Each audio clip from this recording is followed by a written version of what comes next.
네, CBS 라디오 박정희 한판승부 함께하고 계십니다. 이번 주부터 이제 대중교통에서 마스크 착용 의무가 해제됐죠. 그리고 올 가을부터는 코로나 백신도 독감처럼 매년 한 차례씩 접종을 한다고 하는데, 뭐랄까요, 이제 본격적인 엔데믹이 온 것이 아니냐라는 진단도 있는 상황인데요. 자, 앞으로 우리는 어떻게 살아야 될 것인가, 또 전문가 모시고 말씀 나누겠습니다. 코로나 시대를 함께 국민과 함께 하셨던 분입니다. 자, 정재훈 가천대의대 교수, 어서 오십시오. 네, 교수님. 안녕하세요. 예, 진 작가님과 김선영 인사 나누시죠. 안녕하세요. 네. 요즘은 그래도 좀 한가해지신 건가요? 네, 정말 그런 질문 너무 많이 받고요. 요즘에 좀 편해진 거 아니냐, 얼굴이 좀 부었다 이런 이야기들 많이 하시는데, 예. 그런 저희 감염병 전문가 입장에서 이때까지는 발로 뛰어다니는 시기였고, 지금은 책상에 앉아서 정리하는 시기가 된 겁니다. 그래서 정리할 작업도 너무 많고, 해야 코로나 될 일도, 백서 뭐 이런 것도 해야 되니까요. 네, 그리고 이제 미래의 계획도 세워야 되고요. 그다음에 앞으로 우리가 뭘 준비해야 되는지, 그다음에 뭘 잘못했는지 그런 것들을 돌아보고 있습니다. 그런 것도 있는데 바빠지시네요. 제가 생각하기에는 그 데이터 있지 않습니까? 네네. 이 코로나처럼 이렇게 전 국민에게 대규모로 확산되고 이러는 데이터를 이렇게 오랜 기간 동안 이렇게 자세하게 축적했던 경험이 사실 학계에서도 별로 없을 것 같아서 이 데이터가 가지는 가치가 또 되게 소중할 것 같거든요. 네, 당연하고요. 저희 감염병에 있어서 지난 3년 동안의 발전은 한 50년 동안 발전한 게 3년 사이에 발전했다고 생각하시면 됩니다. 정말 그렇군요. 많은 기술의 개선들이 있었고, 아하. 특히 이제 뭐 접촉자 관리라든지 아니면 데이터 모으는 것들이 정말 좋아졌기 때문에 예전에 3년 전만 해도 이제 코로나19가 정말 아무도 모르는 감염병이었는데, 그렇죠. 지금은 감염병 중에서 거의 가장 많이 알려진 감염병 중에 하나가 온 됐습니다. 국민이 어떻게 대응하는지 다 알잖아요, 이제. 네, 요즘 대학원 강의하기가 너무 어렵습니다. 그렇군요. 다들 너무 잘 알고 계셔가지고요. 네, 너무 어렵습니다. 올림픽 끝나고 국민들 평균 수준이 웬만한 초등학교 국가 감독 수준으로 되잖아요. 그러니까 막 축구 막 다 전문가고 막 그런 것처럼 이제 막 너무 아는 척 하니까 네, 요즘에 이제 당황스러우시죠. 언론에서도 감염 재생산 지수 이런 거 다 아시잖아요. 그게 원래 그러니까. 대학원 과정이었거든요. 근데 지금 이제 이런 것들을 국민들이 다 알고 계시니까 이제 저희들도 지식 수준이 좀 더 높아져야 되겠죠. 그래요. 지금 오늘 독감과 비교해 가지고는 어떻게 됐나요? 그 위험성이? 여전히 독감보다는 몇 배 이상 위험한 그래요? 감염병이고요. 독감은 인류와 함께 살아간 게 수만 년 됐을 겁니다. 그런데 코로나19는 인간 세계로 넘어온 지가 3년 정도밖에 안 됐기 때문에 아직까지는 인플루엔자보다는 수십 배 정도는 위험하다고 보셔야 됩니다. 수십 배는 위험하다. 그런데 이 수십 배라고 하는 것이 치명률이 몇 배 이런 관점이 아니라 전체 감염자 수가 늘어나게 되면 치명률이 조금만 높아도 사망자는 그렇지. 늘어나는 엄청 개념이거든요. 네. 그래서 피해 총합이라는 개념으로 접근하셔야 됩니다. 이제는 이제 중앙방역대책본부에서 발표를 할 때 이제 위중증 환자가 144명, 사망자 10명이다. 요걸 이제 먼저 발표를 하고, 그다음에 이제 신규 확진자가 1,283명이다. 이렇게 오늘 발표가 나왔어요. 그럼 이러한 수치는 이제 어떻게 봐야 됩니까? 예전에는 하루에 최대 60만 명까지 나온 적이 그렇죠. 있었고요. 네. 그리고 많은 분들이 뉴스 제일 처음에 하루에 확진자 몇 명 나왔는지 제일 그러니까요. 먼저 보시는 날이 있었잖아요. 근데 지금 저도 숫자 잘 아직 안 기억을 보죠. 못하거든요. 예. 왜냐하면 이제 안정 상황으로 접어든 지가 꽤 되었고, 그리고 이제는 알고 있습니다. 1년에 2번 정도는 올라갔다가 내려가고 올라갔다가 내려가는 게 몇 년 동안은 반복이 될 거다라는 걸 알고 있고, 그리고 지금 재원 중환자가 100명 정도대이지만 지금 확보되어 있는 병상은 500개 정도가 있기 때문에 조금 더 늘어나도 우리 의료 체계는 안전하다라는 걸 알고 계시거든요. 전 세계 상황은 어떻습니까? 어느 나라는 진짜 뭐 백신 많이 맞는 나라도 있고 백신 거의 못 맞은 나라들도 있고. 최근에 이제 영국의 전문가들이랑 이야기를 했었는데요. 네. 영국 같은 경우에는 일일 집계를 발표하지 않은 지가 이제 몇 달 정도가 됐습니다. 그리고 영국에서는 이제 예전에 승리 선언 같은 것들을 영국도 몇 번을 하고 미국도 몇 번을 했었는데 예. 하자마자 세 변이 나오고 그래서 굉장히 난처했던 상황이 있었거든요. 그래서 예. 대부분의 국가에서 승리 선언이라든지 엔데믹 선언 같은 것들은 이제 의미가 없구나. 그건 다 알고 있습니다. 하지만 이미 모든 의료 대응 체계나 전체적인 시스템의 측면에서 보면은 지금은 이제 일상에 가까워졌다라고 봐야 될 것 같습니다. 새로운 변이는 그다음에 별로 소리가 안 들리더라고요. 변이라고 하는 것이 감염자가 지금 얼마나 많냐에 따라서 변이의 속도가 결정이 되거든요. 그래서 우리나라에서도 유행이 급격하게 커질 때에는 우리나라 안에서도 변이가 발생할 가능성이 있을 정도였는데 지금은 전 세계적으로 일정한 정도의 발생이 이어지고 있기 때문에 변이가 없는 건 아닙니다만 예전보다는 조금 등장 속도가 느려질 거고 그리고 이제 그 상태로 계속해서 새로운 변이는 계속 나올 겁니다. 아마 인류가 멸종할 때까지 변이가 나오겠죠. 이게 교수님께 여쭤볼 수 있는 주제의 성질인지 모르겠는데 북한 같은 경우는 백신도 거의 안 맞았고 무슨 국경을 봉쇄하니 어쩌고 저쩌고냐 하는 데다가 기초적인 인프라도 안 갖춰져 있어서 이 코로나가 들어갔고 난 다음에 저희가 짐작하기에는 야, 이건 북한의 대장적인 어떤 위기가 닥치겠다라고 이렇게 걱정을 하고 또 이렇게 바라봤던 적인데 그런 거에 비해서는 굉장히 조용하게 넘어가고 있는 것 같아요. 저도 이제 북한 유행 상황에 대해서 연구를 한 적도 있는데요. 예. 일단 코로나19가 굉장히 독특한 감염병인 게 코로나19는 나이가 들면 들수록 훨씬 더 위험해집니다. 그래서 개발도상국들은 평균 연령이 선진국보다 훨씬 낮잖아요. 그래서 치명률 자체가 기본적으로 조금 낮은 측면이 하나가 있고요. 아하. 그다음에 중국이나 북한도 매우 심각한 인명 피해가 있었을 겁니다. 하지만 정보 공개가 과연 투명하게 될 것이냐, 그리고 거기에서 나오는 인구 통계를 믿을 수 있냐라는 관점 때문에 피해가 완전히 드러나지 않은 것이라고 생각을 합니다. 아, 그럼 사망자를 제외하고 그러니까 다른 말로 하면 20대에서 한 60대까지는 걸려도 죽진 않기 때문에 사회가 돌아가는데 큰 문제가 없었던 걸로 볼 수도 있겠네요. 대부분 이제 50세가 넘어가면서부터 중증이나 사망의 위험이 커지기 시작하고요. 그리고 주요 선진국 같은 경우에는 한 명 한 명의 생명이 매우 중요하니까 의료 체계를 유지하기 위해서 많은 노력을 기울였지만, 하지만 조금 더 다른 체제를 가지고 있는 나라들은 다른 접근을 하는 거죠.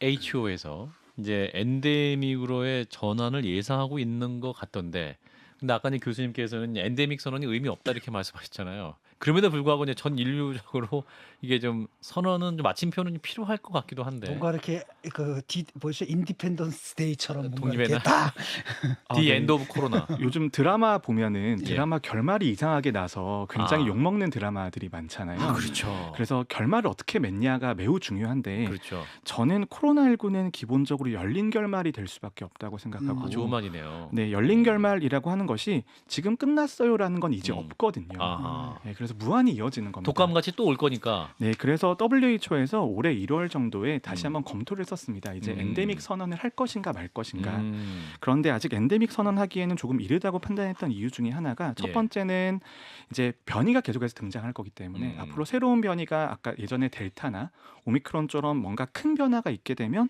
더 심각한 위험이 있을 가능성이 아직까지 있다라는 게 첫 번째고, 예. 두 번째는 선진국들은 이제 대응한 시스템들이 다 마련이 됐거든요. 근데 개발도상국들한테는 그러니까요. 우리가 뭘 해줄 수 있는가?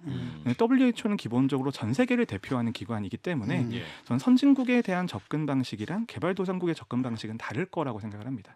그 백신인데 뭐 어떻게 보면 이제 좀 그렇게 1년에 한 번씩 맞으라 그러는데 제 마음속에서는 이제 지나갔다는 느낌이거든요. 근데 또 맞아? 어르신은 이런 느낌. 맞으셔야 돼요. 연세를 봤을 때 방금 말씀- 아니 왜 남 교수님. 얘기하듯이 같이 늙어가면서 같이 맞아야지. 저만 안전한 것 같습니다. 이 스튜디오 안에서. 예, 예 교수님 말씀 주세요. 완전히 안전한 건 없고요. 알겠습니다. 꼭 이렇게 말한 사람이 걸려. 남들 안 걸리는데. 그런데 이제 많이 접종하신 분들은 이제 5번까지 접종하셨거든요. 그래서 그렇군요. 그런 어르신들한테 음. 또 6개월마다 접종을 하셔야 된다라고 말하기는 참 어렵습니다. 그런데 우리나라의 방역 지표가 굉장히 훌륭한 것들이 좀 데이터들이 나오고 있는데, 예. 우리나라는 60세 이상 넘어가신 경우에는 아직까지도 한 40% 정도는 감염이 안 되신 분들이 있으십니다. 아. 우리나라 다른 나라와 좀 다르게요. 예. 그 이유가 접종 차수도 굉장히 높고 접종률도 높았기 때문에 예. 감염 없이 백신만으로 면역을 유지하시는 분들이 있으시거든요. 어허. 근데 그런 분들 같은 경우에는 저는 추가 접종의 가치가 매우 높을 거라고 생각을 합니다. 감염돼서 합병증이 생기는 것보다 접종하는 게 훨씬 더 안전한 선택이 되거든요. 그런데 데이터를 보면 이제 백신의 감염 예방 효과가 한 6개월 정도 지나가면 많이 감소하는 것 같다라는 게 요즘의 정설입니다. 정설인데 이제 그런 분들한테 이제 앞으로 6개월마다 접종을 하세요라고 말하기는 정말 어려운 이야기거든요. 네. 그렇기 때문에 어차피 동절기에 인플루엔자 접종을 하시니까 그때 맞춰서 저희가 계속해서 업데이트된 백신을 제공해 드리겠다.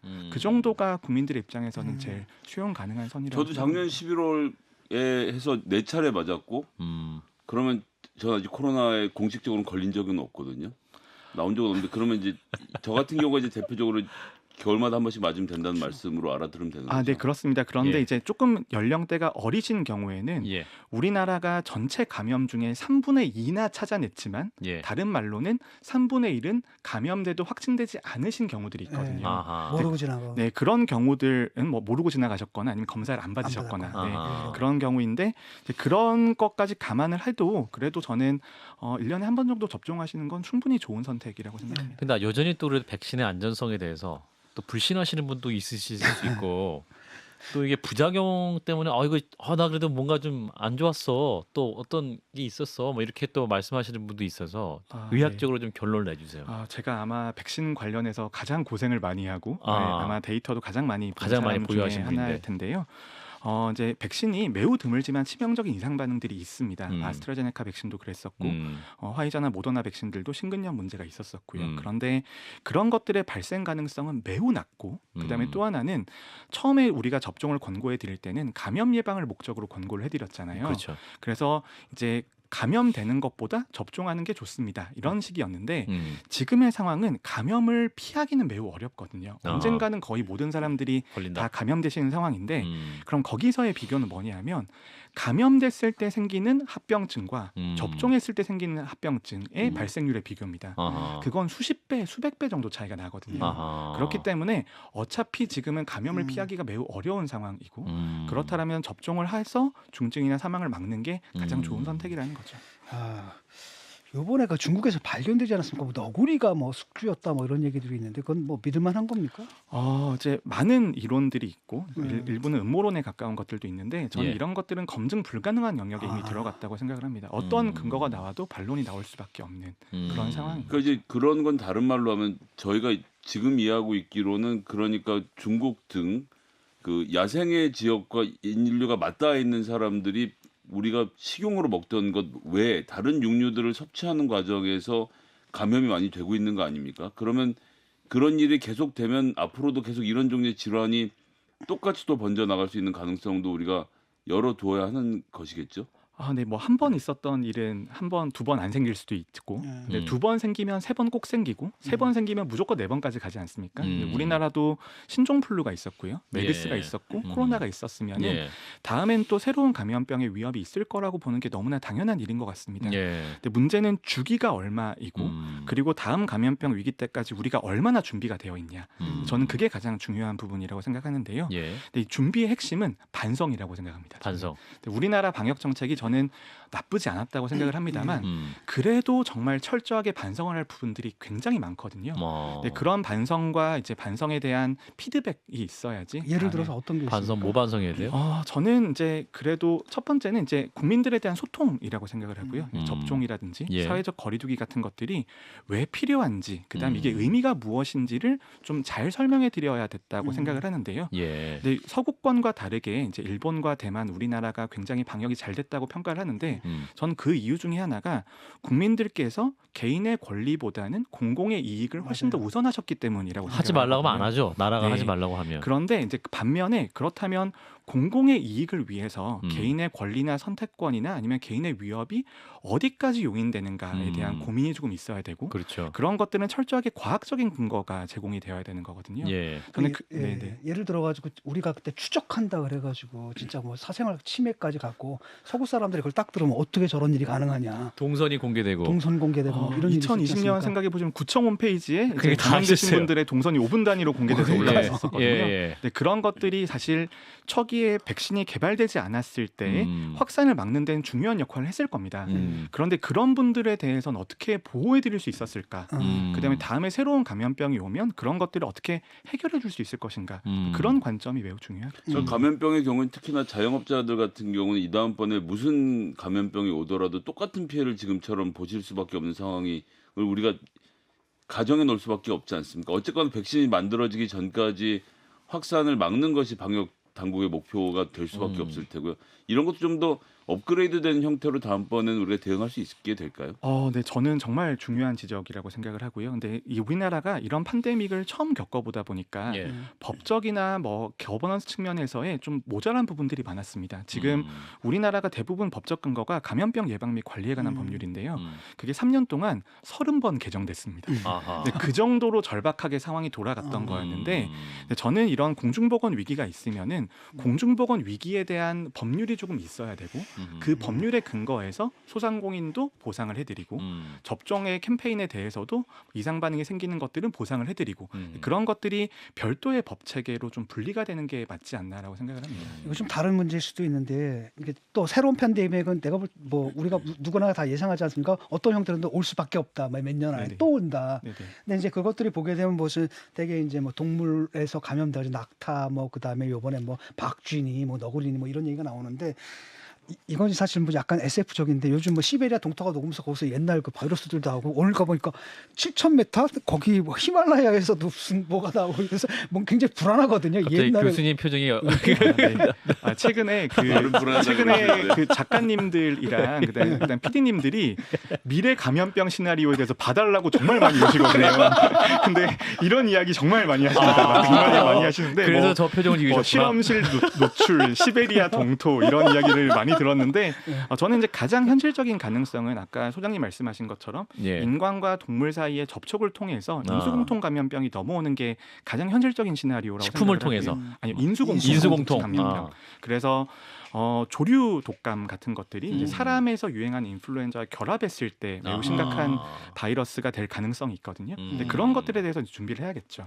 그리고 하나 또 여쭤보고 싶은 건 거점병원이라 그럴까요? 이제 공공병원이 우리나라가 워낙 수가 부족해서 예산을 들여서 사실 민간 병원들한테 다 병실 비우라고 하고 거기다 돈 대주고 이걸로 지금 버텼던 건데 이런 일을 거치고 나면 거점병원이라든지 공공병원에 대한 확충에 대한 이야기도 좀 해야 될 것 같은데 관련된 논의가 어떻게 진행되고 이제 딱히 들리는 건 없어서요.